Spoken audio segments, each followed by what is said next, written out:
won the award for Best Back or Chest Piece in 1987, but all credit due is Kari. Kari is the artist. Kari did the work brilliantly, and all credit goes to her. Well, thanks. You got it, sweet.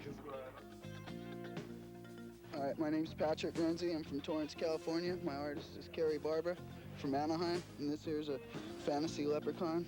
She's just done, completed. And then the cats were done by Kari also.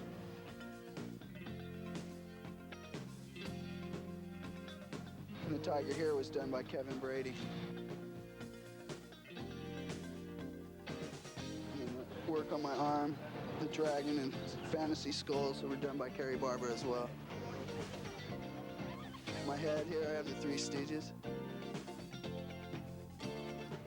And here I have my dog. Kari Barba also did this. This is Don Phillips. He's a retired fireman from Anaheim, California. And Don came in about 2 years ago and wanted to get his first tattoo. He'd never had a tattoo before, and that's rare because of Don's age. So we did the top section across through here. We connected Yosemite and the Reaper in and added the bear attacking the mountain man. And now he's got him down. On the front, he was running away. Now he actually has him down. And that's how we first went with this. Then we decided, let's go. He wanted to go for the whole thing, so we added in the buffalo chase with the man, the Indian, and the buffalo. The little girl sits in the middle. She's watching all this commotion going around. And we entitled his whole bodysuit "The Hunted," because basically everything going on here has something to do with his hunting likes and his nature likes. It's kind of different to have the innocent little girl sitting there right in the middle. We wanted to really show the enormousness of the buffalo, the size. We wanted to show it to be really big compared to the Indian, so that's why we took him all the way around.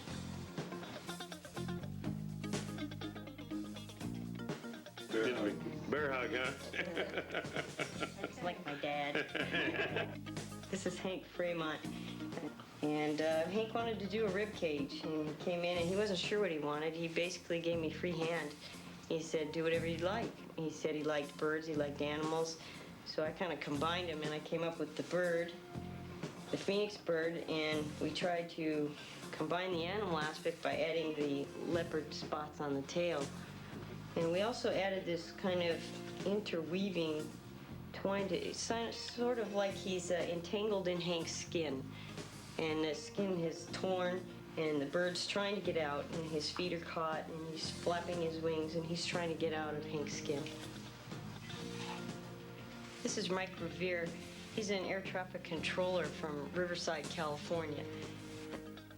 And we decided, let's go for a tiger and a dragon. He said, I want my back done, and we did his back.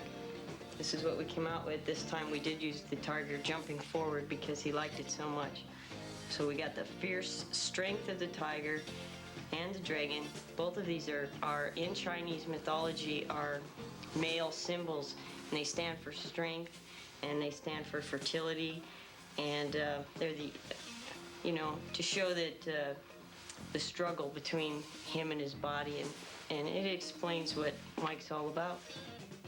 I was born in the year of the dragon, so the dragon itself has a lot of significance for me, and I'm a very intense kind of a person, so the tiger in that respect has a lot of symbolism for me as well. It's very different in the respect also that the tiger is overtaking the dragon. Usually the dragon always prevails over the tiger, and here we have the tiger is on top of the situation, and he's got it under control. He's winning this battle. Yeah, tattooing overall is, it's been feared by a lot of people. A lot of people don't understand it. The tattoos don't change the person. They don't change their personality. It's just an art form and that they really love, and that's why these guys get tattooed.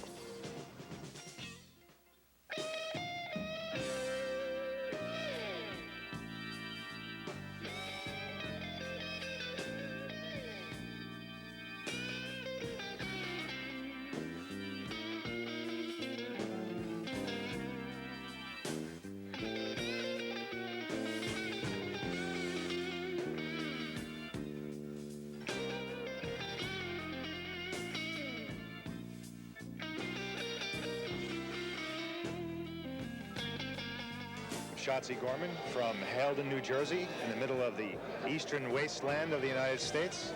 And I'm now at the National Tattoo Association convention. Where are we? Oh, San Diego, the other side of the wasteland of the United States. My personal background is I've pretty much come out of the traditional disciplines in the fine arts.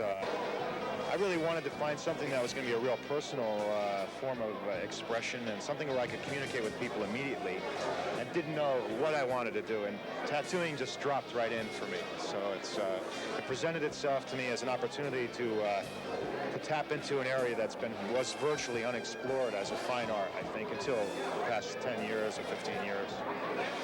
I've been tattooing for 8 years. Highlights of my career.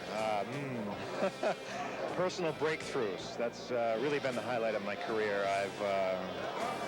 I think what happens when you work as a tattooist is that the people who come into your studio begin to become a mirror reflection for you.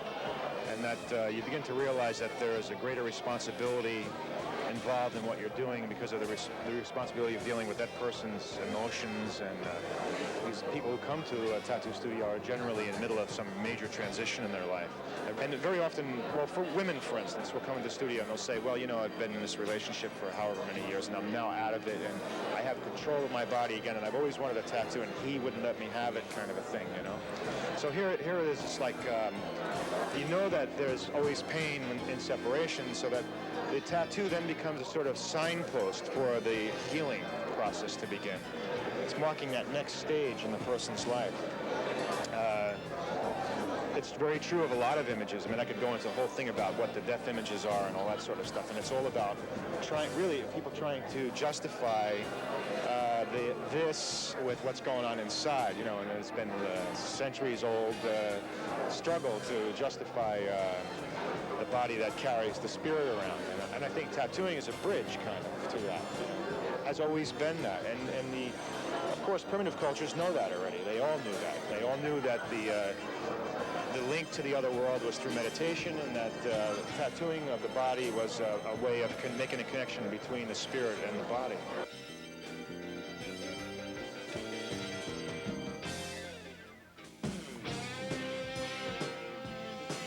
My name's Gil Monty, and I'm from Daytona Beach, Florida.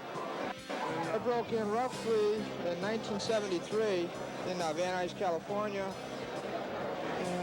I've always drawn. My father was an artist. I do some sculpture, and I like to carve wood. I do some airbrush work. I designed this t-shirt. It's my shop t-shirt. The business has grown. It's drawn so many more capable artists into it. And you've got certain artists here who have gone beyond the basic, like say, tattoo pattern, and like Shotsi with his blow-ups of metal and stuff like that, and Jack Rudy with his flash and his, you know, the people have like helped all the other artists so much with their new designs, and just made the field expand twice as much. And there's no limit to really what it'll do and where it'll go. There's no boundaries to it. Hi, Mom.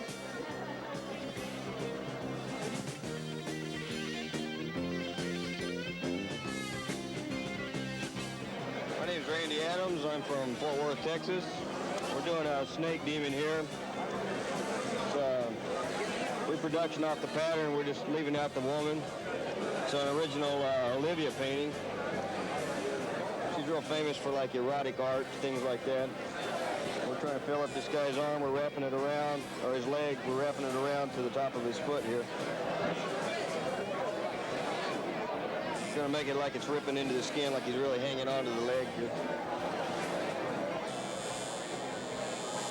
What we're doing now is just sketching it in. We'll come back and clean it up after we get him in a little more comfortable position here.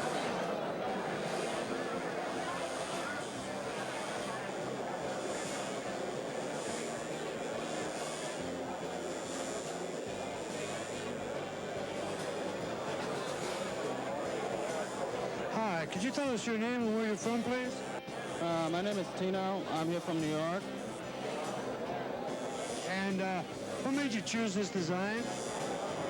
Well, it's something I've always wanted, you know. I like demons, warlocks, you know, and medieval things, and this appealed to me very much. I've always wanted to get it, but Never had the opportunity, really. This was the perfect time to do it. Oh, this was a special design for me. This was something that I wanted somebody that I really felt comfortable with to do. And that's why I've been lugging it around for so long. And I heard a lot of good things about Randy, so I figured, why not? Might as well. It's now or never, you know? Well, my background, I've always been interested in drawing since I was a kid. I used to get in trouble in school all the time for drawing. So when I grew up, I tattooed myself by hand like when I was 14. And then one day I was traveling with a carnival and we stopped in Denver and I walked into a tattoo studio. And it was like, yeah, this is it. This is where I wanted to be. So that's how I got started. The studio I walked into was Denver Don. And I went back that winter and started my apprenticeship for him. That was in 1972. The main person, the main teacher was Zeke Owen. I worked with several people around the country, quite a few as a matter of fact. Ed Hardy, I never actually apprenticed under Ed Hardy, but he was real helpful in my education. And it was like he was real patient with me because I asked every dumb question in the world, and I hung out, and I tried to pick his brain and all that, and he was real patient with me, helped me a lot. It's a portrait of my girlfriend that Greg Irons did before he got killed in 1985, I believe it was. He got killed in a traffic accident.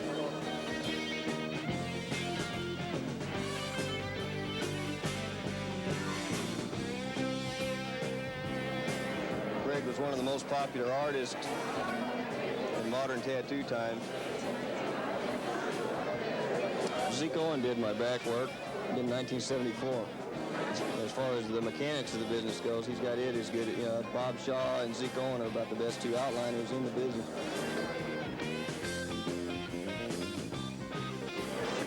That's all, folks.